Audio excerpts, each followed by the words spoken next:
You have to truly believe in the magic. How's it going, Magic fans, and welcome to this week's episode of Penny for Your Thoughts, the Orlando Magic UK podcast. This week, I'm joined firstly by the magical Mikey Clark. So how's it going in the Mikey Kingdom down south? I'm doing well, mate. I've been watching Home Alone and the Santa Claus today, getting ready for Christmas. Yeah, all's good. Magic are on a 4-game winning streak, which we're going to get into later. So all is well in the Mikey Kingdom, as you said. We're a little bit happier this week, aren't we? Very happy. Yeah, I am. Second in nobody's eyes is the pride of Cardiff, Mr. Geraint Jones. So how's it going down in Cardiff, mate?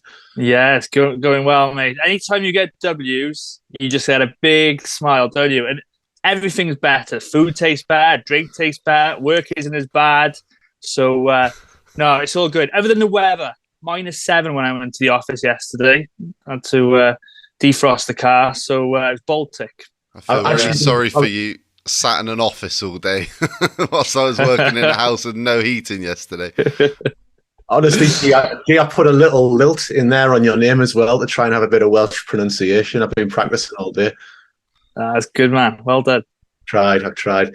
And we're also joined by a special guest from down under. It's the man behind Orlando Magic Player History, who won a lovely cap during this week's recent Hawks game. I'm not sure whether that's anything or not. We've got Orlando Magic super fan. You might call him the Glide, but we call him Jay. So how is it down under? And firstly, what time is it? Yeah, it's before 8 o'clock in the morning here, so pretty early for me. I know it's pretty late for you guys, so we're pretty much on opposite time zones, but good to reconnect with you guys. It's going to be a beautiful sunny day here, definitely not -7 for me in Australia, so I'm looking forward to that one. Well, I've got to say, mate, on a morning you look better than I do, because at this point I look like something out of a Hammer horror film, if you're familiar with them. So thank you for joining us. And on today's episode, we're going to talk about Franz Wagner. We're going to redraft the 2021 NBA draft, because that's been a talking point this week.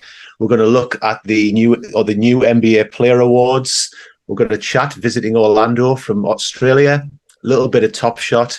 We're going to get to know Jay a bit better. And also, if you're listening in, as we hope you are, we're going to have 5 winners announced at some point in today's pod, which we talked about last week. So keep listening for that. And before we go any further, we've got the affiliate plug. So firstly, the new statement jersey is now live on NBA EU for pre-order. And the website, this item will ship after Christmas now. We are being told the players available on this lovely jersey include Paolo Banchero, Franz Wagner, Jalen, Suggs, Jonathan Isaac, the one and only Cole Anthony, and Markelle Fultz. You can customize this if you like Paul Bacon, but it's up to you. Our affiliate code is MagicUK10, which will get you 10% off your order. The City jersey is also on there, so you can see that is currently behind me if you're watching. It's also available, so try and treat that Magic super fan with some Magic merchandise at Christmas. If you'd also like to get something a little bit less NBA EU, and I hope they're not going to cut us off at this point, but head over to our online store, which is magicfansapparel.tmill.com for our own merchandise. Links will be in the description. And finally, you can help support the podcast simply by subscribing to our YouTube channel, which is Orlando Magic UK. If you've subscribed through another platform, it would really help us if you also hit the subscribe button on YouTube. We massively appreciate every single subscription, so thank you if you've done that already. So a little bit of Magic news to start with, guys. G, I'm going to come to you first on this, but since we last recorded, RJ Hampton has requested to go to the Lakeland Magic. So I'll start with you, G. Where do you stand on this? I like it myself. To be honest, RJ wasn't getting any minutes. I don't think that's right myself. I think he's a better player than Kevon Harris, although, Kevon brings that sort of dog mentality, and maybe that's what Coach Mosley wants. He's a talented individual, but he needs to be playing. He needs to be showcasing what he can do. I know that he went off for 24 points for the Lakeland Ball Club last night in a 101-95 win over the Birmingham Squadron. I don't know whose affiliate they are. But I don't know. I think the writing's probably on the wall for him. Don't want to go into too much detail, but obviously we did pick up his player option on his rookie contract, and you rarely see that. So, maybe he's not in management's plans, but I wouldn't know who we, get for him or what the plans are. So, luckily there's a couple more people paid a bit more than me who know what they're actually doing. Mikey, Jay, what would you add to this? You got any thoughts? I actually went and watched a little bit of the game because I was interested to see how he did play. And we all had this idea that Rajay he got himself sent to Summer League because he wanted to kind of go in there and sort of take over the game. And that's pretty much what he did in this game. He came off the bench halfway through the first quarter, definitely looking for his own shot. But he played well. Yeah, he had a couple of long twos off the dribble, had a step back three, spot up three, driving layup. He's definitely looking for his own shot. He had like 12 points in the first 6 or 7 minutes, and the only shot he missed was at end of the quarter heave at the end of the first quarter. So I think after that he kind of maybe calmed down a little bit, but he definitely came on there trying to send a bit of a message, looking for his own shot. But I mean, there's no doubt, he can shoot and he can play a little bit. It just doesn't seem like. I think Orlando has just decided that he's too far down the pecking order for whatever reason behind the other guys that we've got. I mean, we've still got Jalen Suggs and Gary Harris sitting on the bench at the moment, and if they come back healthy, I just don't see where you can find minutes for him. Yeah. And that's been part of the frustration amongst Magic fans, hasn't it, during this stretch where we've been short at the guard position, that you've had players like Kevon Harris and Admiral Schofield getting playing time in front of RJ, and his opportunities have been very far and few between. So I think it's a good opportunity for RJ to get some more playing time. I mean, the kid's in his 5th season now, and he really needs an opportunity to showcase what he could do. We already saw in the summer league, he asked to go and play for the Magic in Vegas, and obviously that didn't go too well. But he's played well in the small amount of time that he's had this year. But he's getting the second lowest amount of minutes he's had in 5 seasons this year. So.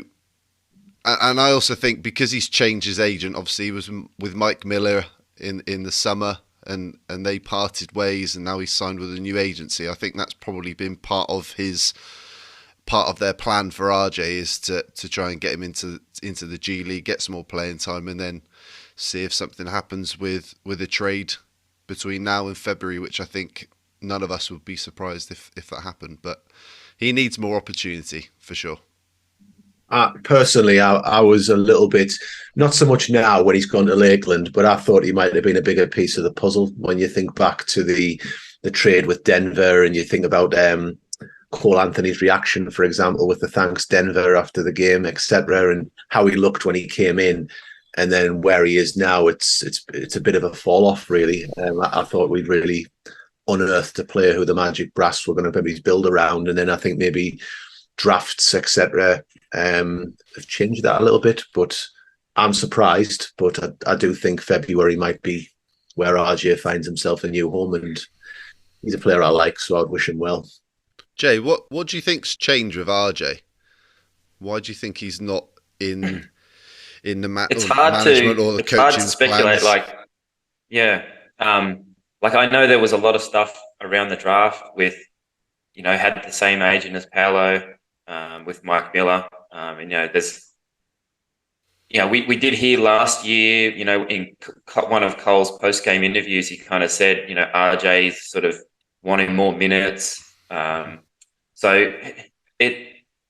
don't know whether there's maybe some stuff that's gone on off court behind the scenes, and unlike Orlando doesn't air their dirty laundry in the media, and so we just haven't heard about it. And whether RJ, for whatever faults the franchise thinks he does have, I think he's done a really good job of staying professional and trying to stay ready with things like the G League. So, whether there's maybe some friction behind the scenes that we don't know about, between, switching agents and, maybe not getting the minutes that he wants and that kind of stuff. And then, maybe for whatever reason, Orlando's just said, well, this is the way we're going, and we're not going to pick up your option and all the rest of it. So, I hope that he does, latch on somewhere.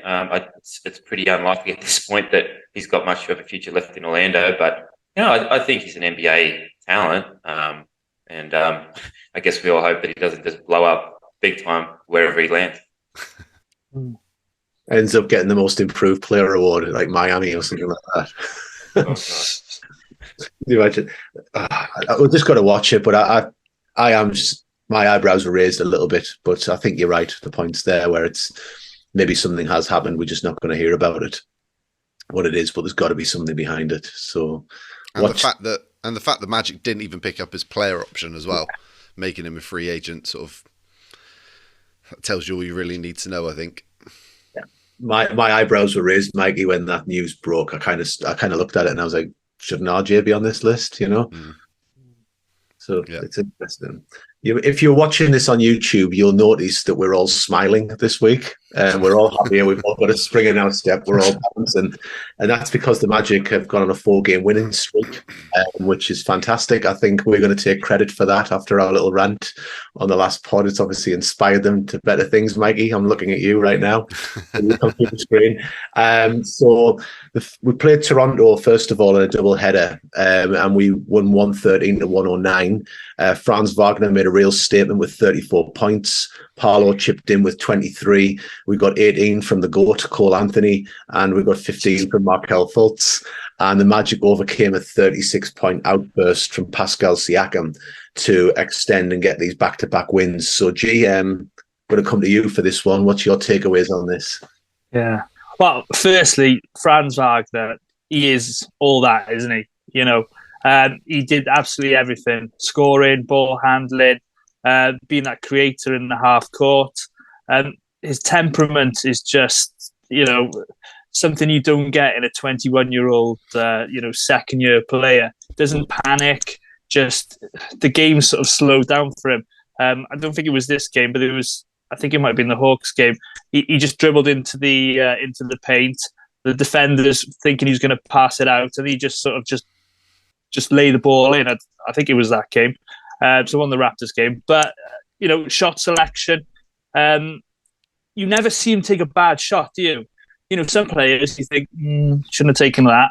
But Wagner's shots, you'd happily live with the results. His field goal percent. I'm getting ahead of myself here because I know we're going to speak about Franz Wagner later. Yeah. But your boy Cole Anthony had himself a game as well. It's 18 points, 23 minutes, shooting the ball very well. And his defense has picked up as well. And I think there was a quote when he was on with Brian Hill and Dante after the game. I think it was something like that. They used to call me a liability, man. I don't want to hear it anymore. So it's good to see that he's, listened. He's working on his game. And he's putting the effort in places that, we want improving. But overall, I think there was 6 plays in double digits. It was a good team performance. Toronto made a run at the end of the second quarter. Even going into the fourth, they made another run. And then at 5 minutes, it was quite close. And the team, really showed character in being able to rally and get the W. So it was a real morale-boosting victory in a team. We've really struggled against the Raptors in recent years. So, fantastic. And, can't say any more, really. It's nice. Cole's got a hell of a person to learn defense from if he wants to just ask his dad. Yeah. Greg Anthony's a hell of a defender, and it's nice to see. He was. Well recapped, G. Thank you. Oh, anytime.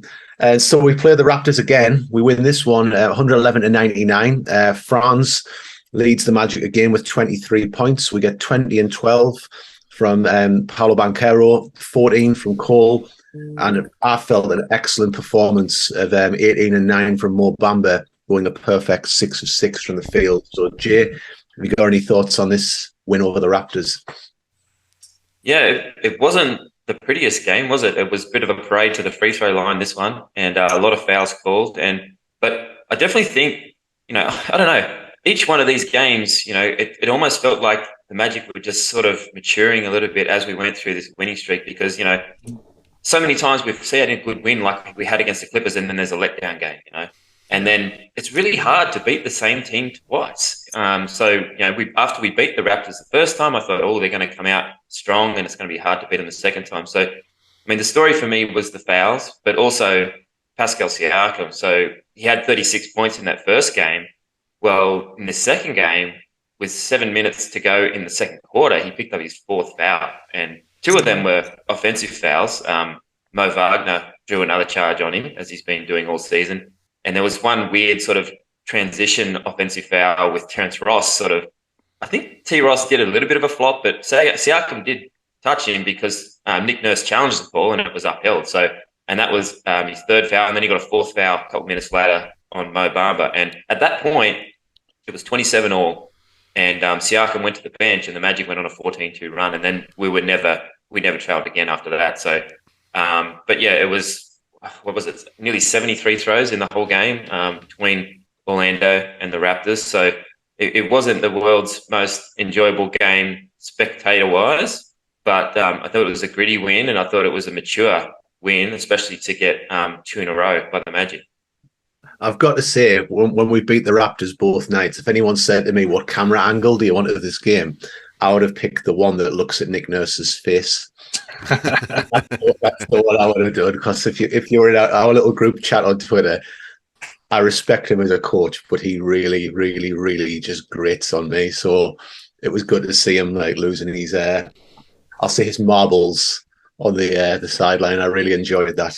But yeah, I felt if I was in the Amway when I was watching that game, I'd have been thinking, what time am I going to get back tonight? Because of just all the free throws and such. So yeah, it was quite a pedestrian game, but it's a gritty one. And you're dead right, Jay. I think any back-to-back, no matter who you're playing, is hard. So I'm hoping Boston might find that out over the weekend. And last but not least, we've got two great recaps there. So the pressure's on Mikey. We've got the Atlanta Hawks. We win 135 to 124. We've taken our record to 9-20, which is significant compared to where we were. We've got the 50-point opening quarter. Wagner again, 24. Bol 21, 20 from Banchero, 16, 9 and 7 from Markelle Fultz. I think Bol's maybe the highlight here, but what were your takeaways on this, Mikey? First of all, I couldn't believe what I was watching in the first 12 minutes. I mean, they come out, punched Atlanta in the face, 50 points. Like I said, Gary, franchise record, 50 points in the quarter. They were only one off the Golden State Warriors all-time record of 51. 64% shooting, 6 threes. They got to the free throw line 13 times. I mean, when you saw Cole Anthony get to the free throw line with 16 seconds to go or something, you're like, come on, you've got to knock these down to get the 50. So, yeah.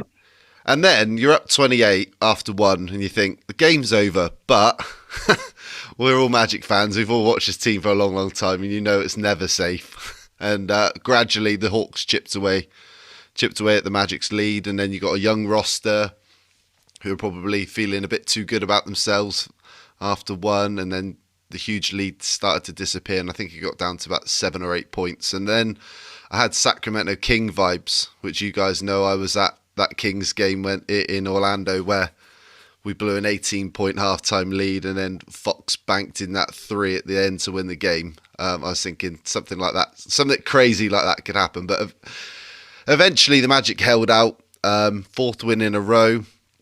They're obviously starting to show signs of they're figuring things out now, and Markelle Fultz is having his impact, and that's beginning to give this team some good vibes again, which is good. And maybe some premature tanking talk was too early, so we can squash that for now. And obviously you mentioned Bol.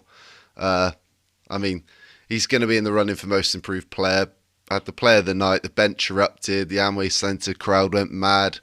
And yeah, there's not much to say except if you haven't seen that clip of the spin move, the crossover, and then people were calling it a travel. I think they forget how long Bol's legs are. But yeah, it was a great moment, and yeah, it's just one of those moments you love this team for. The vibe on the bench when that happened as well, it was just it was that excitement that we'd seen before with the team, and it was great to see it back. And to be honest, even though we've had a bad start to the season. I think those vibes have been there all along as well. Even during that 9-game streak, you've seen moments like that as well. There's a real togetherness about this young team, and that's important. I felt the energy when that happened. So. Yeah, absolutely. Can I add to Mikey's recap there? I saw a stat. It was before the Hawks game, but it's a stat of when Markel Fultz plays. The Magic record is 41-38 in his tenure, and without Markel, we are 44-133. Now I think just to correct you slightly, G, it's when he starts. That's the stat. When he starts the game. When he starts, okay. But I know I bang the drum every week. It's because he's that good. I'm just so happy he's our little point guard. But also on that, our dear friend Jay obviously had his "Is This Anything" moment. So I just wanted to touch upon that. Jay, how did you come up with that one? Well, I know we're going to talk about my trip in a minute. And when I was at Amway Centre, I did very briefly get the opportunity to meet David Steele, which was amazing. He was just before they went on, about to go on air, so I didn't want to, hold him up too much. It was just sort of a brief hello, but I did get a bit of time with JT, which was amazing. But anyway, after, I came home and I saw that there was some other Australian guy who won a hat. And I was like, hang on a minute. I can't let this other guy outdo me. Some other Aussie fan winning a hat. And so then I sort of started this mission to try to win a hat on Is This Anything. So I started tagging him every game, and I came up with some kind of weird fact every game. I think this was the fifth one that I did. And I don't know, for those who follow my page on Instagram and Twitter, after the game, I do like a mover of the night. So a player that's moved up the all-time lists. And, this goes all the way back to the Real GM days that you guys might remember. I used to do that on there. But after the game, I noticed that Mo had pulled into a tie with JT in rebounds. And I almost put that as my mover of the night. But I thought, hang on, I'm going to save this for the Is This Anything?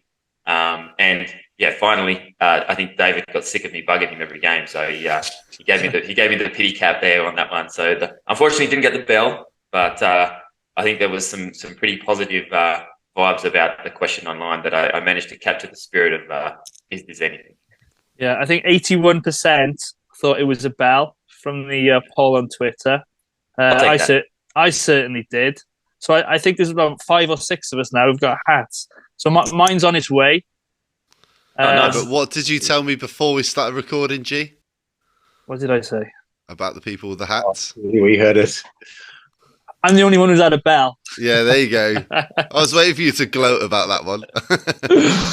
Yeah, so Ian and myself in the UK, and then there's obviously you two Aussies. So this is costing David a small fortune in shipping these hats, bless him. So, no, it's cool.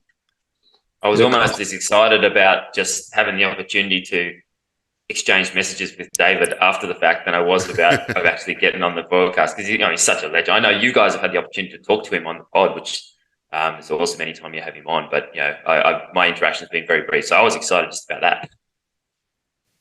In a cost of living crisis, you guys are hitting David Steele's pocket. You should be ashamed of yourselves. So, yeah, Mikey, we have to get our act together, don't we, and come up with a stat. Hey, G's a stato man out of all of us. Well, that's your challenge now. Before the end of the season, see if you can get on there. We'll put our heads together. We've got like a brain cell between us. We'll figure it out. Neanderthals. Right. So speak for yourself, mate. I know I've got like one brain cell and it only works half the time, so I'm pretty open with that. So seemingly the national media, certainly on Twitter, seems to be finally waking up to the fact that we've got a pretty good player down in Orlando by the name of Franz Wagner.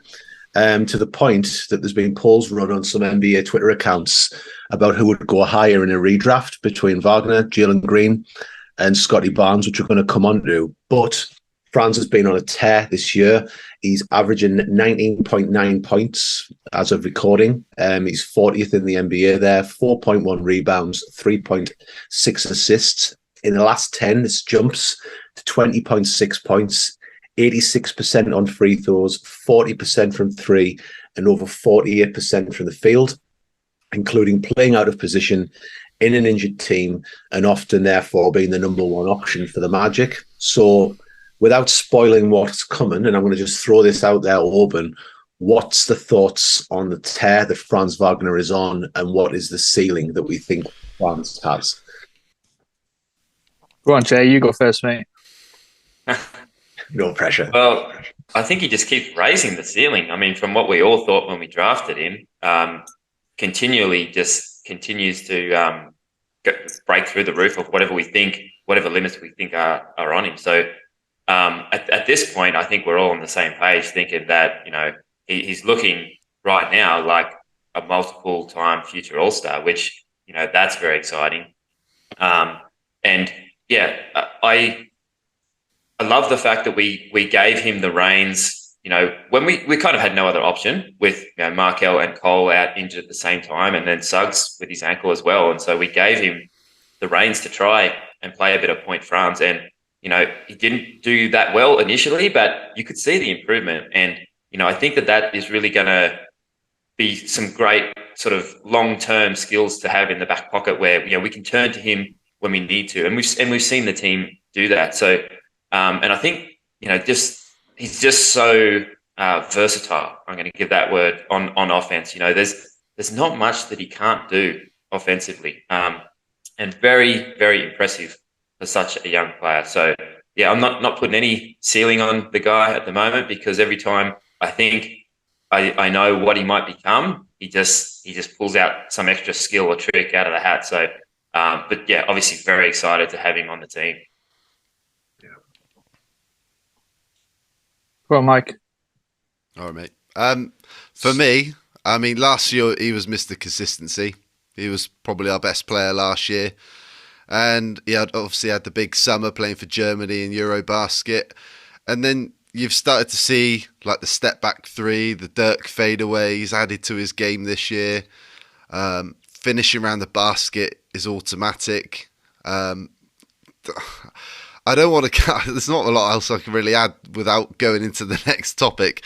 But for me, I mean, I still feel like even Magic fans don't give Franz enough credit sometimes. I feel like everyone still focuses on Paolo, and everyone still thinks about Jalen being the 5th pick last year and how many games he's missed. But everyone still sort of glosses over the topic of Franz Wagner. When actually, you could argue maybe he's that guy. Maybe Paolo's the 1B to Franz's 1A. Who knows? But and that's the other thing we've begun to see the last couple of weeks is those two are starting to figure out how to play alongside each other and play off each other. And now Markel's out on the floor pulling the strings. They're finding their spots and they're finding their moments of when to score, when to pass, and picking their spots on the floor. So. Yeah, perennial all-star, all-NBA. Yeah, the ceiling is whatever Franz wants it to be, really. Yeah. Last year, watching him, I had, thinking back to the 90s, Detlef Schrempf vibes. He was the same kind of, played the same position, same kind of height, So I did a bit of a deep dive into Detlef Schrempf's best season. His best season was 19 points, 6 rebounds, 4 assists. Now, Franz is doing that already. He's 21. He's only played, 107 games or whatever it is. So I'm going to have a little rethink, Detlef Schrempf is a consolation prize now, isn't it? The ceiling is, like you guys said, who knows? He could be Batman and not Robin. So, no, it's absolutely brilliant. But I was listening to the Bill Simmons podcast a little bit earlier, and they did trade value rankings. So look at a player and they sort of do a top 50 sort of thing. So beginning of the season, I can't remember if Wagner ranked at all. But now I'll just, just before we get into the next section, Bill Simmons, who knows his stuff, even though he's a dirty Boston Celtics fan, had him above Josh Giddey, Barnes, Jalen Green, Cade Cunningham, Brandon Ingram, and LeBron James.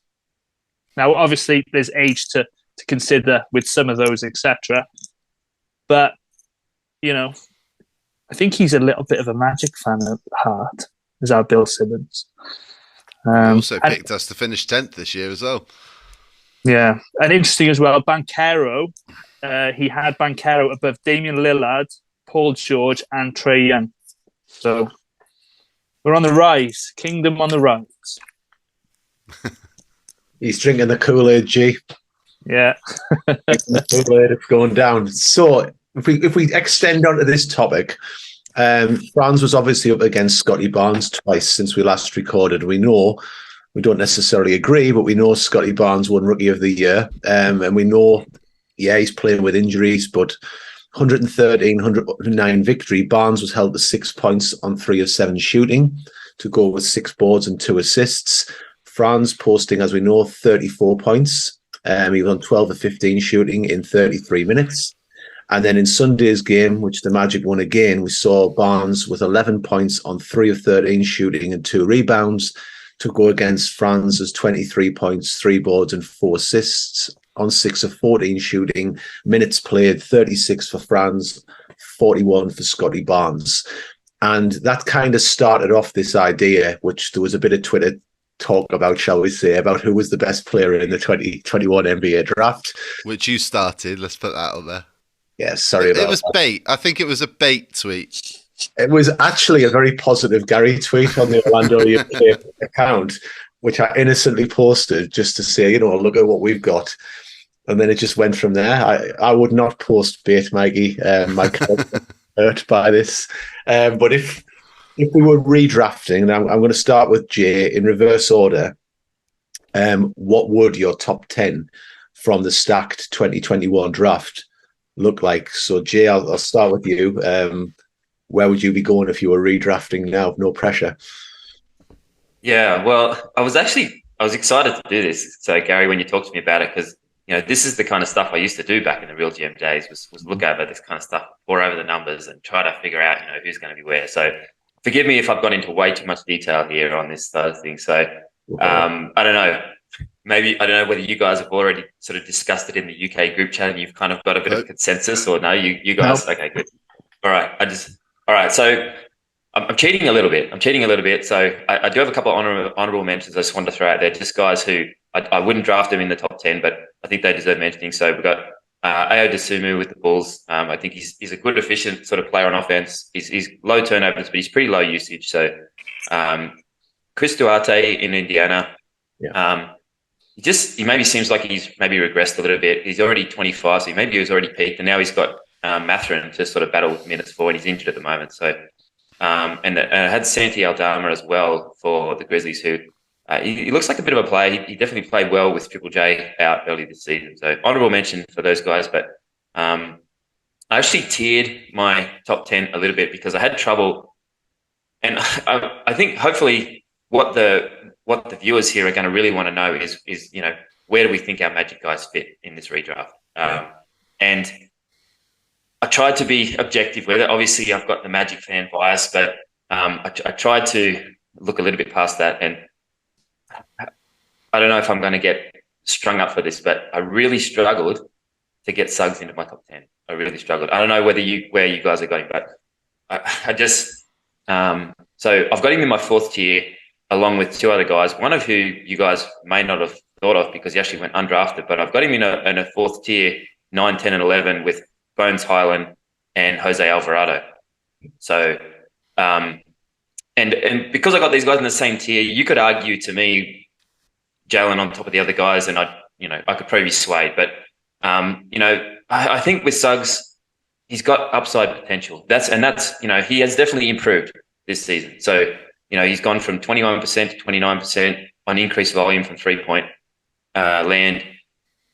He's definitely improved his distribution stats and his field goal percentage. He's the best perimeter defender we have, but he's not afraid of the moment. We saw that in the Bulls game. But his his style of play and durability is definitely a concern to me. He's been injured a lot. The ankle re-injury is a concern. And I'm not sure what's happening with his athleticism. He's only got one dunk this whole season compared to, last season he was throwing off the backboard. He's, dunking on DeMar DeRozan. So I'm not sure whether that's related to the ankle or not. So I've got him down maybe a little bit lower than maybe what some of the other Magic fans have got him. I think Alvarado is a much better shooter. He had 38 points last week. And it's been a long time since the Magic have had somebody who'd hit 8 3-pointers in a game. And he's playing behind CJ McCollum, so he's on limited minutes. Bones Highland, you look at him and you see he's so skinny, and you might think durability is an issue for him, but it's Suggs that's been the one who's been out with injury. And Highland is a vastly superior shooter.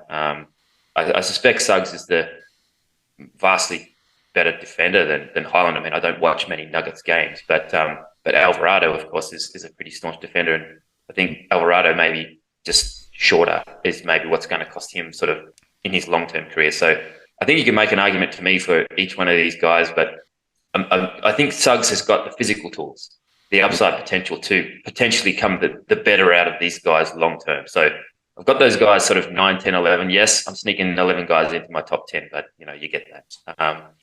My next tier in front of those guys, I've got 2 guys here. I've got Herb Jones and Alfred Sengun. So 2 of these guys, sort of my 7 and 8. I think Herb Jones has got incredible two-way potential. He's got a little bit of knee injury at the moment, and so maybe that's the reason why his shooting stats are a little bit down. But he's got that upside. He's got the length that, of course, the Magic love. He'd fit in pretty well on the Orlando team, wouldn't he? So I'm a big fan of Herb Jones. I think he's going places. Sengun, I think, is blossoming second season. He's increased his points, his rebounding, better shooting percentages. He has regressed from 3-point land a little bit, but he's playing on a team full of chuckers down there in Houston. So who knows what kind of habits he's learning, but definitely a talent. So that's my sort of top 7. The top 6, I feel like we've probably got the top 6 guys, probably all of us the same, just in different orders. And when I really dug into this, I was actually surprised where I came out with this sort of next tier. And I'm probably going to be accused of a bit of Aussie bias on this one. So my second tier, I've got 4 guys in here. And I've got Josh Giddey at the top of this tier. So I've got Josh Giddey, I've got Cade Cunningham, I've got Jalen Green and Scotty Barnes all in the second tier. So that's my 3rd, 4th, 5th, and 6th. So I got Scotty at the bottom of this tier, even though he was Rookie of the Year last year. He's actually improved as a 3-point shooter, but the rest of his percentages have gone backwards. I feel like he's a little bit dependent on others to get him his shots, especially after watching the 2 games over the weekend. He almost was invisible. He wasn't able to get out there and get the ball, demand the ball, and have really much impact on the game on either end, really. And I feel like if the offense isn't really flowing, then he's maybe a little bit of a dud player. So I don't know. I feel like his rookie numbers maybe just product of playing on a good team with a good coach and a good system. So I've got him at the bottom of this tier. Jalen Green, I think, is the best scorer in the class. I'm using that word carefully, but very poor efficiency. I think he's a chucker. I don't think he makes his teammates better. He has regressed shooting this season. Super low efficiency, but he's got the green light to chuck. But Cade, of course, small sample size because he just had surgery on his stress fracture on his shin, so he's out for the season. So smaller sample size on him, but he's definitely regressed as a 3-point shooter this season. High volume, got good counting stats, but high turnovers, high usage. I mean, all of these guys, apart from, Scotty and Evan Mobley, you could say, oh, he's just putting up good stats on a bad team, our guys included. So I don't think you can really throw that argument at Cade. But high turnovers, poor efficiency. It's really hard to say whether he's going to move up this list or further down because he's out for the season. I was surprised to put Josh Giddey at the top of this list. Again, could be a bit of Aussie bias, but he's really improved as a 3-point shooter and from the free throw line this season. And I feel like he's maybe a bit high on the turnovers, but he tries to make a lot of flashy passes, and some of those turnovers, I think he's hitting guys with stone hands and they just fumble the ball out of bounds when he makes a pass they're not expecting. So I definitely think he makes his teammates better, and he's improved as a shooter. And so that's kind of why I had him at the top of this tier. And I was trying to find reasons to slide him down, and because I was like, the guys are going to grill me for putting Giddy at number 3, but got him at number 3. So my top tier, of course, is Evan Mobley and Franz Wagner is my top 2 guys. And again, I think you can make an argument either way for these guys. I think Mobley is the best defender in the class, and I think Franz is the best overall offensive player in the class. So Franz, incredible increases in scoring, shoot off the dribble, driving, getting to the free throw line now as well. He's got the potential to run an offense. His 3-point percentage is coming along now after a horror start.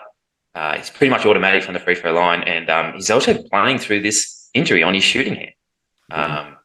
And that Euro step is borderline unstoppable. So I think Franz, as I said, so versatile on offense. I think he's definitely the best all-round offensive player. You could make an argument for Mobley just because of his two-way potential. I think Mobley is clearly the better defender in the class. He's a very good rebounder. I think shooting is a weakness, and it probably always will be. And he, as a big, he's sort of always going to be dependent on other players on the team to get his scoring numbers. But I just couldn't bring myself to say that we have picked the 2 best players in the last 2 drafts, because I just feel like that's bad juju as a Magic fan to say we got the 2 best guys in the last 2 drafts, and then the world is just going to fall around my ears. So, gun to my head, I did put Mobley number 1, Franz number 2, but same tier, and I think you can make an argument either way. I will say, Jay, that a friend of mine's an OKC fan, and he absolutely loves Giddy, and he's not an Aussie. So yeah. I can definitely. I've heard all the good reports. So yeah, that's a really good. Yeah, list. I mean, I was surprised that I put him that high. When I was trying to poke holes in their game, I could more easily poke holes in Scotty, Cade, and Jalen Green than I could with Giddy. The holes that I wanted to poke in there, I felt like he'd made improvements in those areas. So that's why he's number 3 for me. He's in a good system. If Presti's seen something in him, it's probably legit. That's Mikey. You're gonna have to follow that now. I don't know if you boys want to rip your lists up and listen to Jay there. I'm not sure. It's up to you. I'm not going to go through quite so much detail. But so what was your top 10 again, Jay? Just recap it for me. From 10 to 1 or 1 to 10? You want go 1 to 10. Go 1 to 10. Okay, so I've got Evan Mobley at 1. I've got Evan Mobley at 1, Franz at 2, Josh Giddey at 3, Cade Cunningham 4, Jalen Green 5, Scotty Barnes 6, Herb Jones 7, Alfred Sengun 8. I've got Jose Alvarado at 9, Bones Highland at 10, and unfortunately Jalen Suggs staring sadly through the window from the outside at 11. Okay, so we've got 9 or 10 are the same, not positions, but top 10. The only one I forgot, that Alvarado is a really good shout that I haven't got on my top 10. So I've got Herb Jones 10, Sengun 9, Bones Highland 8. I've got Suggs at 7. Again, you were talking about his durability is the issue right now, and we need to get. He needs playing time. He needs to prove that he can stay healthy. I've got Josh Giddey 6. I've got Cade Cunningham at 5. I've got Scotty Barnes just above him, and again, it's not helped Cade's case the fact that he's probably going to miss the rest of the season, and you're thinking, well, can he? How's he going to bounce back from this next year? And you could argue because you had Giddey above Cunningham, I think, didn't you? So I can see where you make that. I did, yeah. Yeah, I can see where you make that shout. But I would still have Scotty Barnes at 4. I've got Mobley at 3. I've got Jalen Green at 2. And I've got my blue tinted glasses on, but I have got Franz at number 1. Because I did make this argument on Twitter the other day. He is the best player out of that draft right now for me. Jalen Green's a great shout, and I agree he is a chucker. But I feel so my top three: Wagner, Green, Mobley. Mobley for me is Defensive Player of the Year. Got written that all over it. Probably multi-time Defensive Player of the Year. Obviously, the two-way side of the ball is thing is now that they've got Donovan Mitchell and they've already got Garland, he's arguably the second or third option offensively for that team right now. So he's probably never going to stat pad enough to be that offensive threat necessarily, but we'll see. His efficiency, he hasn't had the best start to this season either, Mobley, out of those three. Green, I mean, I watched the Magic play the Rockets before I come home off of our holiday, and I think he put 34 up on us. And the guy can score the ball. Is he an impactful winning player? I think that remains to be seen. And if you go on our Twitter feed, you could see me arguing and baiting Houston Rockets UK with the argument of Franz over Jalen right now. And they've both had the similar sort of jump in points per game from where they did last year. Like you said earlier, Jalen Green's efficiency has actually dropped, whereas Franz has improved. And it was just, and the tweet was funny because he said he never watches Franz. I was like, well, there you go. That's quite clear. And Franz, like you said earlier, he's been playing point guard this year. He's been asked to do things that he really shouldn't have been asked to do, being that number one option, being the ball handler. But he's proved he can still play efficiently offensively. He's a much better defender than Jalen Green for me. I'll put my blue titty glasses. Franz is one for me. Nicely done. I've written a load of stats here, but Jay's literally gone over it all, so I'm not even going to just regurgitate, say it again. So let's. I'll just go 10 through 1. 10, I had Bones Highland. The reason I had him 10 and not maybe 8, 7, 8, 9 was because he's a bench player and he doesn't go up against starters. So that was my reasoning for that. Herb Jones, I had 9. Jalen Suggs, 8. I get why you might put him 11. I think he's come on a little bit better. If we're talking starting backcourt, you might have heard the podcast last couple of weeks. I go Fultz and Suggs. 7, I've got Sengun. 6, Scotty Barnes. 5, Jalen Green. And I agree with everything you said. I think he's a bit of a chucker and he doesn't make his teammates better. Then you've got the Aussie, Josh Giddey, who my brother's an OKC fan. So he doesn't know it yet, but he's getting a Josh Giddey jersey for Christmas. So I hope he's not listening. 3, I've got Cade Cunningham. Like what you said, Jay, efficiency. It just seems like he's forcing it. Obviously, he's been billed as the number one prospect, being picked first, etc. But I don't think he's lived up to that. 2, I have Evan Mobley, like what you guys have said about his defensive capabilities. And number 1, I'm not wearing blue tinted glasses, but Franz Wagner, hands down. If you're player of the week candidate, how many times? 3 or 4 times already? 3 times. Banchero and Wagner both been voted 3 times each this season. Jalen Green hasn't been voted once. No, exactly. So, the important people in the NBA are noticing what he's actually doing.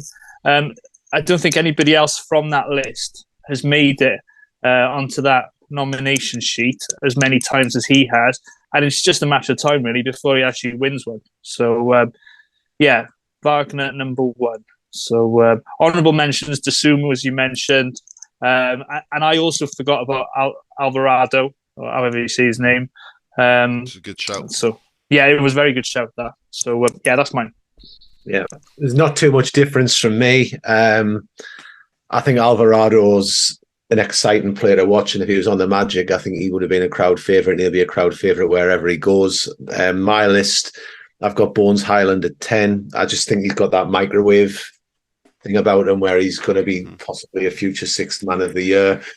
I've got Jalen Suggs at 9, and I have the same durability issues, as Jay has mentioned. I feel as though if you tell Jalen Suggs to play with like broken legs, he would still try and play, which kind of worries me a little bit. I think Herb Jones deserves 8th. I am a big Sengun advocate. I remember when we were doing the preview of this draft, it was me and Cortez who were kind of going, this guy's on Twitter like got Vucevic vibes a little bit, I think, as a scorer. So I've got Alperen Sengun in there. By the way, while we're on that topic, have you seen his dunk from during the week? That got ruled the as one a that was foul. disallowed. Oh, mate, what was that about? That was crazy. The filth, and they reviewed it, and they still said it was offensive after the review, which was nuts. Yeah. Was it filth, Maggie? It was filth. It's absolute filth. Or was it Mark Davis, the official? No, it's probably Lauren Holtkamp. Oh, she did our last game, didn't she? She did. Both of them got Christmas cards from Cardiff, didn't they, G? Yeah, they did. They did. I've then got a bit of a tie. I've got Giddy and Barnes together. And my reasoning for that is I think right now Giddy's the better player. But I also think we've seen what injuries can do to people. And by all accounts, Barnes is playing not 100%. And we've seen what it can do to Jalen Suggs. We've seen what it can do to Cole Anthony. So I'm kind of giving them a benefit of the doubt. I've got Evan Mobley in next. And I actually had Mobley as Rookie of the Year last year. And I'm a Mobley fan. But I think the point about where his game's going to get diluted a bit, because you've got Mitchell and you've got Garland, it just kind of lowers him a bit. And I still think Cade has that. He could be that guy, but again, we're starting to talk injuries. I think if Cade Cunningham could stay healthy, it would be a thing where we're kind of going, okay, like how good is he really? But he hasn't been healthy enough for me to go, that's the overall number one. I think Jalen Green is supremely talented defensively. But I agree with the points as well that he's a bit of a chucker. And I think he's got a green light to do so. And I think as long as that keeps up until Houston become good, if they become good with Jalen Green there, you've got to say, well, is that an efficient player to build a team around? And I will say, I wish Jalen Green was on Orlando. I would love to have him here, but he would have to know his role. And that means that Franz Wagner would be number one, because I genuinely believe this. I think Wagner is the best player on the Magic, and I think Wagner is the best all-round player in that draft right now. Will things change if Cade gets healthy? Who knows? But I think for me, Franz Wagner, as of right now, December, is the best player in that draft. And I'll be honest with you, I don't even think it's close. So Mm. the three of us have jinxed it. I was the only one not brave enough to put Franz there. Look, I mean, I wanted to put him there. I did, and it's just I think that you can definitely make the argument that he's number one. And as I said, like, I mean, I've seen every game of Franz's career, and I haven't seen anywhere near as many games of the other guys. So sometimes I kind of am in that sort of echo chamber of just thinking, well, I'm thinking he's so good because I see him all the time, and everybody else is thinking he's not good because they don't. And maybe these other guys deserve a little bit more. But it's just, yeah, I 100% offensively, just the versatility. Like, he can score so many different ways. You know, the Euro step to the basket is unstoppable. Driving, he's getting to the free throw line a lot more. He's the 3-point shot, you know, the jump shot. Like, he's easily the most versatile and all-round offensive player. I agree with you on that one, Gary. If we're just talking offense, I think he's head and shoulders above everybody else in the draft for all-round offensive ability. It's going to be interesting where this goes, and I think I'm a little bit sensitive to it because I don't think other people have really watched him. So it's kind of like the reverse, where it's like we're going to go to bat for our guy, because I do think he was massively overlooked due to market last season when they were talking Rookie of the Year. Because I do think he was as good as the top three. So, you know, maybe he's got a point to prove. Even on the all rookie team, you know, there was some voters that left him off the all rookie team, which was just crazy. So, yeah, I agree with you that he probably hasn't gotten the credit that he deserves. It's good to see him. I mean, he has obviously in Magic fan circles, and it's good to see that starting to spread a little bit wider out there. You know, I did see and I think winning is what will do it. So I've definitely seen the Franz positivity vibes picking up after this 4-game winning streak. So I don't think people are going to care if he's dropping 25 points a game if we're on a 9-game losing streak. If we win in a few games, people are going to notice. Mm-hmm. Absolutely. Yeah, I think it was Dave McMenamin from the LA Lakers, if you want to know, who I agree. Put him on there. Yeah. I didn't want to name him, but you go, G. Oh, yeah, crack on. Wasn't it the 6-man show who called him McMenamin?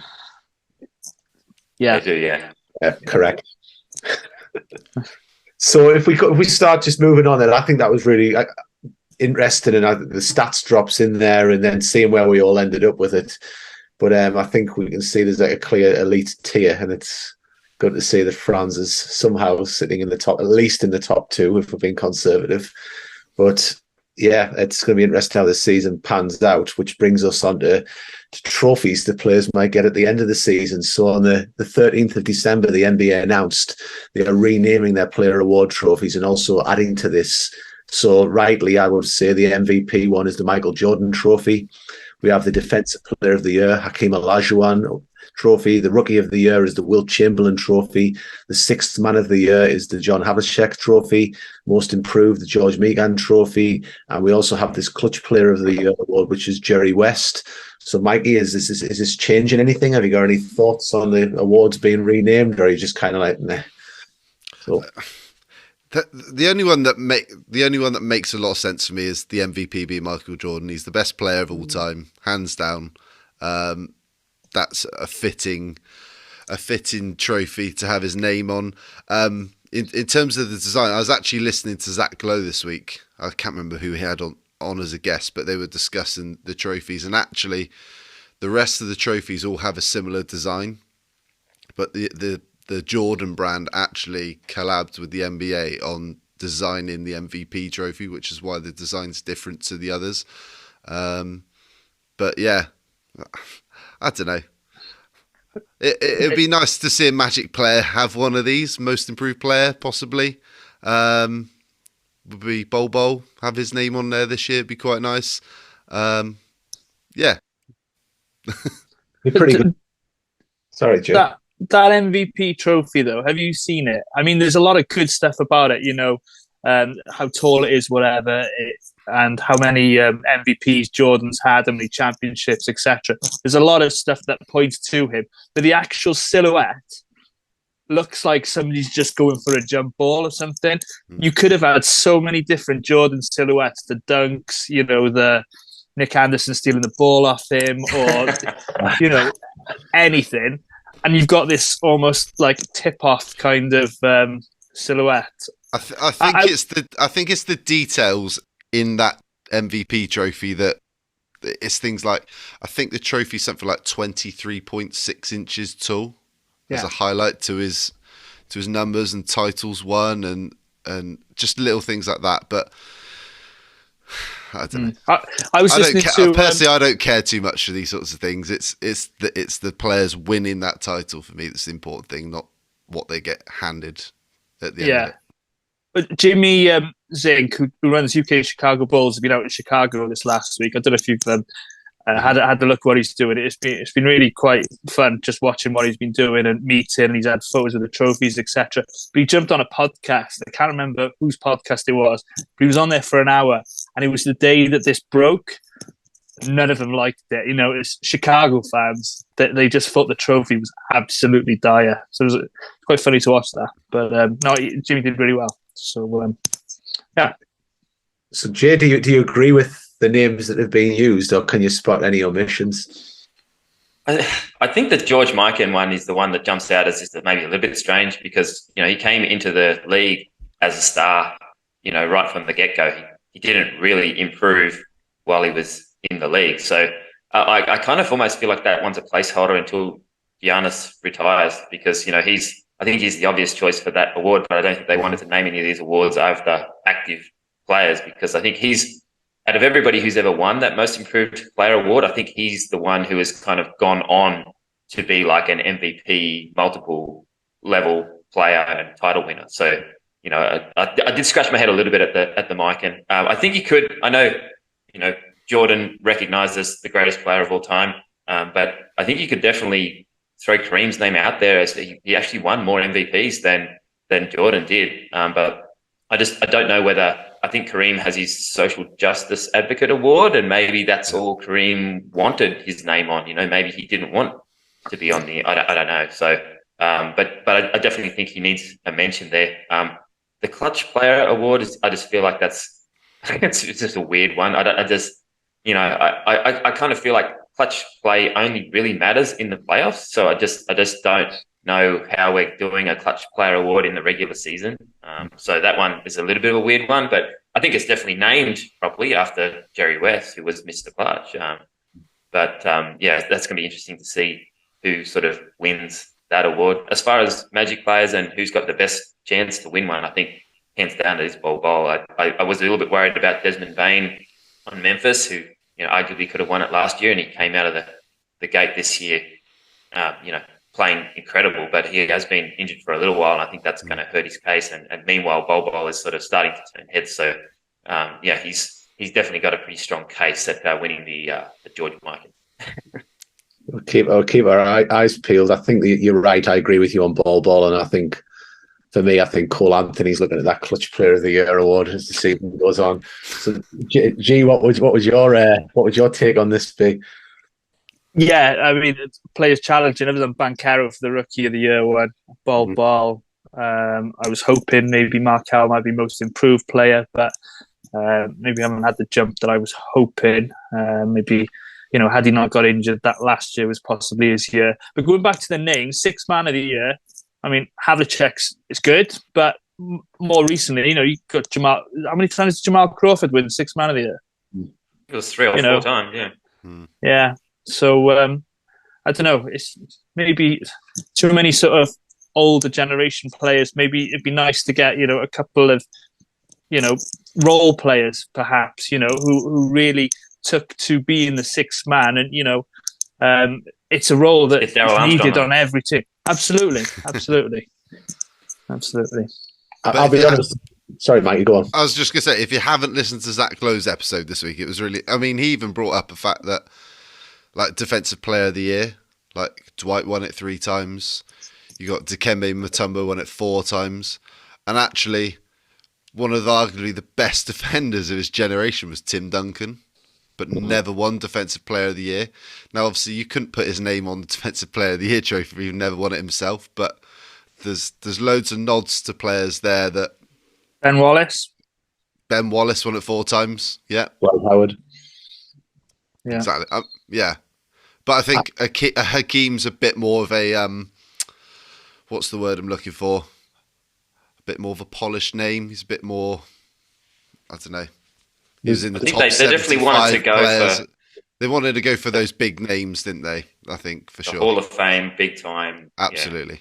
Yeah, guys who won titles, and so I think with the difference between Crawford for the sixth man and Havlicek was Havlicek won titles playing sixth man, and I mean he might have won sixth man of the year like 5 years in a row, but I don't think they had the award when he was playing. So I think all the guys they named the awards after were like MVPs, title winners, the cream of the cream. So then if we're gonna sort of put Jamal Crawford's name on there, whether or not it is actually more appropriate, I think they wanted to go for those guys right at the top of the stratosphere.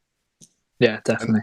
And then you got players like Andre Iguodala, who offensively didn't put the numbers up, but as a sixth man for the Warriors, was a pretty big player. There's one thing I would throw into this is you've got the MVP, which is the best overall player, scoring title, and you've got the Defensive Player of the Year. Should there have been an Offensive Player of the Year award alongside? Is that what they're going for with this clutch thing? I don't know. I don't know why. I guess the Offensive Player of the Year award is just the scoring title. Is that what? So I don't know. I imagine handing out the Offensive Player of the Year award to someone who didn't win the scoring title. So I don't know whether that sort of clouds it. And I don't know. I would rename. I would have the scoring title. I'll be honest, as the Kobe Bryant award. Okay. And honor his legacy that way. I guess it's interesting. I mean, he's got the All-Star MVP award. Yeah, doesn't he, All-Star Toby? So, MVP, yeah. I think I'd have gone down that route just when you've got that hall of names there. I think I would possibly have given that to Kobe and put it into that bracket. But that's where we are. Does this mean we're going to get the Kevin Hart Celebrity All-Star MVP trophy coming as well next? The trophy's just half as tall as all the other ones. Yeah, exactly. It's a Funko Pop. I'm looking forward to the referee award, the Geraint Jones award for the ref round. So it brings us to our guest section where we're going to get to know Jay a little bit better. And G, I think you were up first with the first question. So do you want to lead? Yeah, I will, mate. So Jay, tell us, how did you become a Magic fan, especially in Australia? I mean, it's something we can all relate to. So it'd be good to know how you got to be a fan. Yeah, I would love to know your guys' Magic fandom stories, actually. I'm not sure if I know them, but for me, I started collecting basketball cards as a 10-year-old back in 1990. And the very first packet of cards that I ever opened up, the very top card sitting on the packet was the Nick Anderson rookie card. And I had the white pinstripes, the flat top haircut, and I shuffled through the deck and I looked through the rest of them and I just kept coming back to Nick. And I was like, this guy, I like this uniform. He's the coolest looking. This is my team.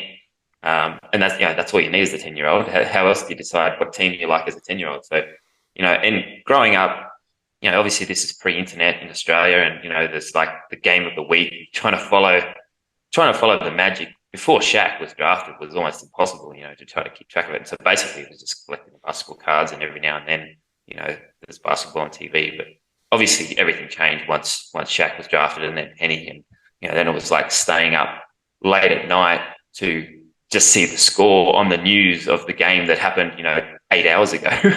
So the pre-internet days were crazy for trying to, I remember finding out that we blew out Indiana and made it to the NBA finals, like 10 hours after it actually happened, and running around my lounge room trying not to wake anybody up after I found out that we were going to the NBA finals, So obviously, as an Australian, like trying to connect with other Magic fans over time has always been a bit of a challenge, which is why, I found my way to Real GM back in the day, which is, where you guys originally know me from. So, but yeah, it all started from basketball cards. And as part of this trip to Orlando, I actually got to tell Nick Anderson that story. And that was just mind blowing, that I got to talk to him about why I'm a Magic fan and how he made me become a Magic fan as a 10-year-old. And, he loved that story. So that was just, I'll never forget that moment. Well, Amazing. you had an ordeal. First of all, you're Geraint's best mate now, the fact that you both love Nick Anderson so much. But yeah, you had an ordeal getting to the first Magic game. I know you covered it with your own vlog that you put up on your YouTube channel. But can you give us a bit more insight into the journey and what it took to get there? I know it took a few days, but can you tell us more about that? Yeah, I mean, there was definitely stuff that didn't go into the video log because at one point I was just like, this is just mad. It's like everything, at every turn, I just felt like there was roadblocks being put in my way to try to stop me from getting to Orlando. So, I really wanted to get there for that Dallas game. When the trip was first organized, I almost had the choice a little bit as to what game I wanted to go to. And, I wanted to get to that Dallas game. And I didn't want to give up hope. And so my flights were, the biggest thing was Tropical Storm Nicole. That was the biggest sort of thing that was affecting the trip. So I had flights that were getting sort of rerouted and cancelled. But on this trip to and from Orlando, my suitcase got lost 3 separate times. And the last time it took a week to arrive home and it was trashed by the time I got here. So, but that was part of the issue because every time I would get to the airport and you wait for your bag and the guy tells you, oh no, your bag's on a different flight and you're going to have to wait like a few hours for that flight to get here. And so, I actually had to wait until 2:00 in the morning one night for my bag to arrive. And by the time, and my flight out of Sydney was only like at 6 a.m. So I was like, well, there's no point going to try to find a hotel for 4 hours. So I just slept in the airport that night. So It was nuts. Yeah, a trip that normally takes 24 hours to get from Australia to Orlando took me 62 hours to get there, and yeah, it was absolutely exhausting. So it was. I actually got a little bit emotional when my Uber driver drove past the Amway Center, and I was like, I'm finally here. You know, this is something that I've waited for my whole life, and you know, yeah, it was a sight for sore eyes, that's for sure. I thought 9-10 hours on a plane with a 3-year-old was bad, but 60 odd hours, mate, that's crazy. Yeah, look, the trip to and from was an absolute nightmare, but the actual night of the game was just was to forgive the pun, it was absolutely magical, and I'd do it all again to watch the Magic play. That's for sure. And you're undefeated. Yes, Magic have never lost when I've been in Florida. So good man. So you just mentioned there you were going to go to the Dallas game, and we hear you had a gift lined up for Mavericks assistant coach Daryl Armstrong, but you weren't able, obviously, to gift it. So what was the gift, and why Daryl? So growing up as a basketball player myself, I was a point guard, and J is the 10th letter of the alphabet. So my number was 10, and obviously Daryl was number 10. And so I modeled my game a little bit on him, you know, growing up. Like I was the scrappy point guard, diving for the loose balls and being a big time pest defensively. Like that was the kind of player and so massive inspiration to me, you know, one of my heroes. And I've been able to connect with Daryl a little bit through my Magic Player History page, because, you know, he's often featured, and I think he enjoys, you know, that people haven't forgotten about him. And that's part of the reason for that page. You know, some of these players deserve respect, and, you know, I don't want them to be forgotten. So trying to make sure that they're not. And, I just wanted I'd organised to meet him. He was happy to sort of meet up before the game.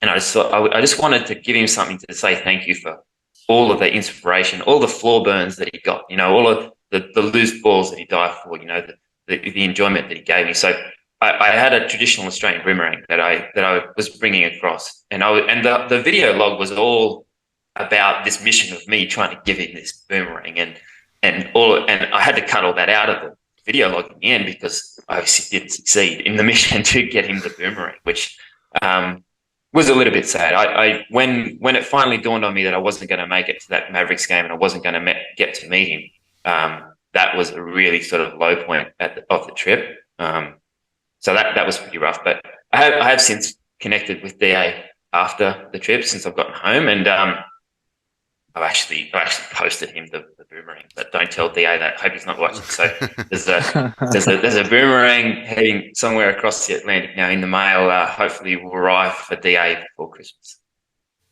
That's awesome. I'm sure he'll love it, but I know what you mean. He was a hell of a player for the Magic, really. And I know going back to Real GM, you've really spent a lot of time really like updating stats, honouring the Magic history. And if you're looking, like if Jay, before I ask my question, would you like to plug your channel just while you're on for people to find you? Yeah, so the Magic Player History started as a YouTube channel, and my mission was to try to make one YouTube video of each player who ever played for the Magic. So I started right back with the original team, and I've worked my way through it. Made like 40 or so episodes at the moment. I'm really bogged down at the moment making the Penny Hardaway episode, which I just want to make sure I get the story right because it was so much to do with, his contract holdouts, the trade with Golden State, how that all went down, and how, the Magic were the masters of cap manipulation back in those days, how they squeezed Shaq under the salary cap and how they squeezed Penny under the salary cap and how they got Horace Grant and all these kinds of things. So I'm taking my due diligence on it. So it's been a long time coming. And of course, I've had other stuff on my plate with this trip and everything else that I'm doing as well. So Magic Player History for the YouTube channel. Same on Instagram and Twitter. And on Instagram and Twitter, it's more so about what I used to do on Real GM, which was updating the statistics and the all-time movers and stuff. And, the kind of player, the kind of fan that I was growing up, following the game through, online box scores and basketball cards and stuff, very statistical sort of base. So that's the kind of fan that I am and the way that it always sort of interests me. The research you put into the videos, I'll just add to that, is awesome. And the one I really watched, which I really liked, was the Bison Dell one which I just thought that had to be right, and you absolutely nailed that one. So you nailed them all, but you really nailed that one. So, I am pretty proud of that one because that's a story that has been told a lot of times, and there are some inaccuracies out there. So I wanted to make sure I did my due diligence on that one, and yeah, I'm pretty proud of that one. you should be, mate. You absolutely nailed it. You absolutely nailed it. So my first question then is, watching the video, you'll see the NBA Top Shot played a huge role in your journey, and the Packs and Pinstripes community were involved. I've met iRacer, I've met Something Baller, and they're really, really, honestly, they're really nice guys. I would totally back up anything that's positively said about that group because they are awesome. What role did they play? Because obviously, iRacer, Andrew, is actually in the video with you for your vlog. So can you just tell a little bit about that?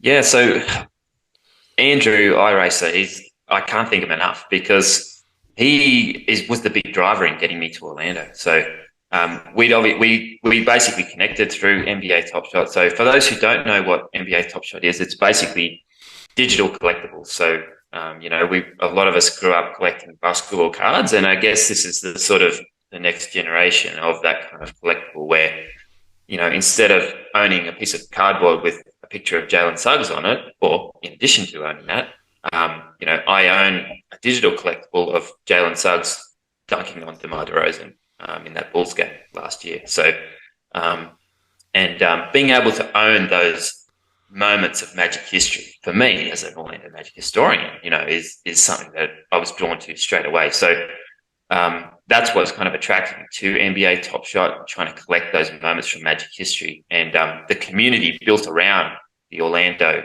team is called Packs and Pinstripes, and Andrew is one of the captains of that.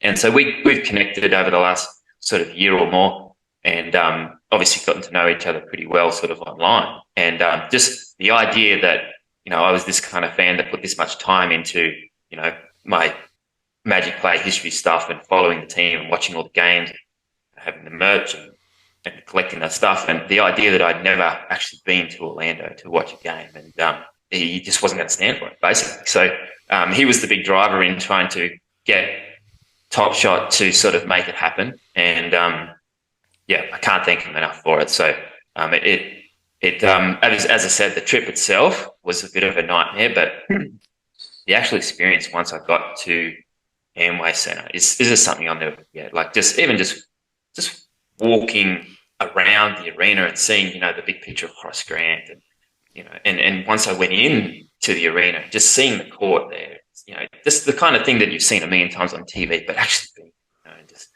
being, having waited so long for that moment, it was just something really special. And Dante Marchitelli, man, I know you guys have had him on the pod, just such an amazing guy. Like I'd had a little bit to do with him over the years, and he really looked after me. So he came and got me, and we're talking for a minute, and he's like, "Oh, so have you met Nick Anderson yet?" I was like, "No," and he's like, "Oh, let's go." And I'm just following him along, and just my eyes are just going everywhere. And this game was the first game that Vince Carter did for Bally Sports as well, and so. I wasn't expecting a Hall of Famer to be building, I was more excited about meeting the former Magic players like Bo and Q Rich was there, and Nick Anderson than the current Magic guys. But which is, I don't know. I guess it's just like I feel like I've got more opportunity to I've got plenty of opportunity to meet Franz Wagner over the years, but how many more chances are you going to get to bump into Vince Carter and ask him to sign your jacket for you? So it was absolutely amazing. So yeah, the Top Shot community, if you're into Top Shot, it kind of got a little bit of there was a massive sort of wave of people getting into Top Shot, and then it kind of sort of went backwards a little bit because a lot of people were trying to get into Top Shot just to sort of make money from Top Shot. And I would encourage people, if you're into collecting, so collecting aspect, if they're kind of fan, if you enjoy basketball cards or collecting Magic memorabilia, then I'd give it a look. And there's a really good community around it. So yeah, that's kind of my thoughts on Top Shot. Awesome. Yeah. So out of all your Top Shot moments, what's your favourite and what's the one you're chasing? My favourite is so there's a legendary moment, Franz Wagner. The rookie moment against Minnesota when he sort of went baseline and dunked on like 3 Timberwolves, all in that same sort of, if you remember that game. So there's a legendary tier moment of France from his rookie season. So that's my favourite moment that I own. Ones that I'm chasing, there's only a few Orlando moments that I don't own at the moment, and there's a couple of sort of ones from the very early days from before I even before I started collecting. So there's a legendary. I don't know if you guys would remember the game. Was a Lakers game, a game against the Lakers where we won the game against the Lakers, which is always makes it memorable. But Aaron Gordon had this dunk where JaVale McGee sort of shoved him midair in the middle of the dunk. And so there's a legendary moment of that, which I haven't been able to track down yet. But most of the other ones I have been able to track down. So that legendary cosmic moment of Aaron Gordon is one of the few that I sort of haven't been able to get yet. So I guess that would be my grail. But yeah, my favorite one that I own is the Franz Wagner dunking on the whole Minnesota Timberwolves team, which is a pretty awesome moment. Awesome. Nice. We always get to get some nice moments against the Timberwolves, don't we? Cole Anthony's 3 as well. Yep. That's one I've got. I haven't got many, but that's one of them. So obviously, being at Orlando Magic Player History, can you tell us your all-time starting 5, Jay? Starting 5. Well, I'm thinking this is going old school. I'm going to guess this is going to go all old school. We did this over the summer where we over the off season, I had people voting for their favorite sort of point guard, shooting guard, small forward, and everything of all time. And I was actually a little bit surprised that Shaquille O'Neal beat Dwight Howard as the number 1 center of all time on that voting. But obviously for me, you've got to try to squeeze both those guys into your starting 5, really. So I'm going to have Shaq and or Dwight at center and power forward. The spacing is going to be horrendous, but I'm still going to have them in there anyway. You've got to have Penny Hardaway at point guard, with all due respect to Darrell Armstrong. He can be my 6th man here. And then I guess it just depends whether you classify T-Mac as a small forward or a shooting guard. And I'm going to push him to small forward because he was big enough to do it. And that gives me room to squeeze Nick Anderson into my starting 5. I think if you're looking for an actual starting 5 of players that could potentially play together, I think that gives you enough shooting there.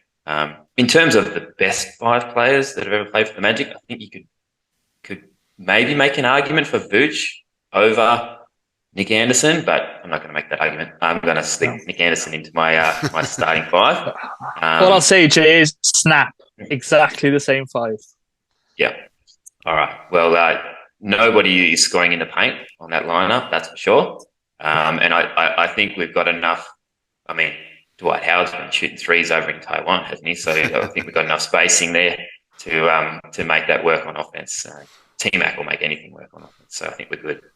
That was a great smile from G when you mentioned Nick Anderson in the start. I got to squeeze him in there. I think maybe in another few years' time, it's going to be hard to keep him in that 5 with Paolo and Franz and the way that they're going. So we got to enjoy him in there while we can. Definitely. So Jay, we go a long way back to Real GM, and one of the things we share a mutual love of is a man by the name of Travis. So can we get a little bit of love for Mr. Dina? Yeah, so I don't know if there's anybody listening to this who ever sort of ventured onto the Real GM Orlando Magic forum back in the day. It was the place to be, sort of, I guess, after T-Mac and as Dwight was being drafted and as we made that run to the finals. It was one of the biggest sort of online Orlando communities, obviously before Twitter and whatnot. So, yeah, we started a bit of a fan club for Travis Dina, didn't we? So we had the Team Dina assemble. Anytime he checked into the game, anytime he hit a 3-pointer, we made out like he was the best thing since sliced bread. So that was a fun time, and it was my place to be able to connect with Magic fans from Australia and being able to sort of interact with guys because whenever something happened down here, there's just no one to share it with, so being able to, Real GM was a really good platform for that. And, we had a lot of fun on the forum back in those days. I sometimes still check in on the forum from time to time, but obviously things have changed a lot with social media and stuff. It's not quite the virtual hub hangout that it once was, but no, some fun times for sure. I still do an anonymous check. I haven't tried to log in, but I'd still wonder if my Dina Knows Best signature is still works. Yeah. I still wonder about that. So that's awesome. And I'm getting flashbacks just thinking about that, because I remember games where Travis is in and then it'd just be like the board would just go wild. Yeah. Like keep him in, don't pull him out. And it was really, I don't know, it was at the nearest thing you could get to actually being at the game and having this, like cult hero checking in. And I don't know, maybe he watches this pod, who knows? If he does, hi.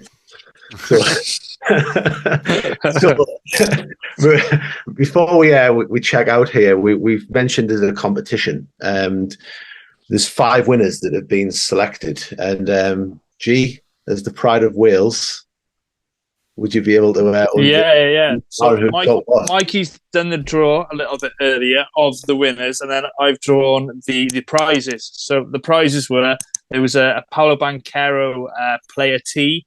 There was 2 Jalen Suggs bobbleheads and 2 Orlando hats. So the winners are as follows. So let's see if I can read my own writing. So the winner of the T-shirt is Chewymon. I can't even read my own writing. So we'll put all these up on the socials. Then the bobbleheads, the winners for those are Lewis Rushworth and Toby McKluskie. And the winners of the hat are Lastonetoarrive and Pearce. So congratulations to you all. If you want to contact us with your addresses, and then we'll get them out to you as soon as possible. Well done. If you're any of the winners, well done. It's a nice little Christmas present winging its way to you. So before we record our next pod, the Magic have a back-to-back in Boston. So we have a 12:30 tip-off, wee hours of Saturday morning if you're in the UK. And then on Sunday, we have a UK-friendly time, sorry, Jay, of 8 o'clock at night. We then travel to Atlanta on Tuesday the 20th. That is UK tip-off time of 12:30 again. And finally, the Magic play at 1 a.m. on Houston, UK tip-off time again. That is on Thursday, December the 22nd, when the second best player in the draft, Jalen Green, will host the best player in the draft, Franz Wagner. Sorry, Mikey, I'm just going to get more flame going on. But honestly, it's been great having you on here today, Jay. Orlando Magic legend of Real GM and Twitter. And I know it's been really early for you getting up, so this has been a great one. So thank you for your time, firstly. No worries, guys. As I said, good to put faces to the names. I listen to you guys all the time. I haven't watched you guys too much on YouTube, but so I know you guys' voices. I can close my eyes and just I know you guys. So it's really good to connect with you, especially just after the trip and everything, and after the 4-game winning streak when we're all in a happy, good mood. So hopefully we're still in a pretty decent mood after this, the back-to-back here with Boston, and we can put up a good showing again against the Hawks and staunch the Rockets. Fingers crossed. Fingers crossed, mate. Fingers crossed. So thank you as always for listening and watching. Please don't forget to subscribe to our YouTube channel, Orlando Magic UK, and leave us your comments. We will try to get back to you. Follow us on Facebook, Instagram, and Twitter at Orlando Magic UK. So from Mikey, from G, from Jay, and from me, until next time, go Magic.